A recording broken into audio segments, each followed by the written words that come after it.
Mr. Perlman, tell us about orchestra at PMP, and especially I think the Israeli participants will be interested in knowing how seating works, orchestra seating.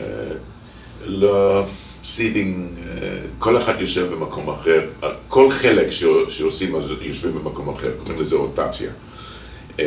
ואני מאמין בזה, זאת אומרת שאין שום תחרות מי יושב בעמוד הראשון ומי יושב בעמוד האחרון.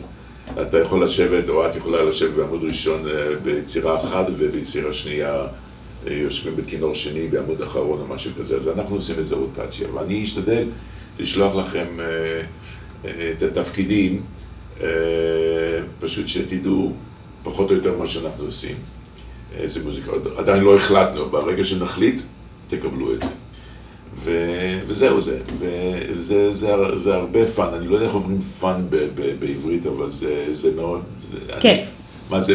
יופי, זה באמת כיף. אז אין בעיות, זה יהיה בסדר גמור. טוב. I said there's no problem, it'll be fine. We are doing rotation and we're going to try and send people as soon as we can, parts so that they can learn the parts. But, and why do we rotate? Why do we rotate? We rotate because they can see me from different angles.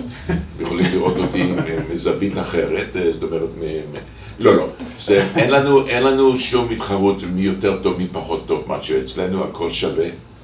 וזו הרגשה, זו הפילוסופיה שלנו, וזהו זה. אז אני לא מאמין שאם מי שיושב בכינור ראשון, זאת אומרת, זה הם הכי טובים, ויושב בכינור אחר הם הכי גרועים. אין דבר כזה אצלנו. Toby, for orchestra, why is it important, especially maybe for the non-violinists? Well, orchestra is a chance for every student to get to have something to do with him, a direct connection. And I think that my assumption is that you will like that, and you will all get something important from it, and he gets something from it too. He gets to know you. I mean, it's all good. Great.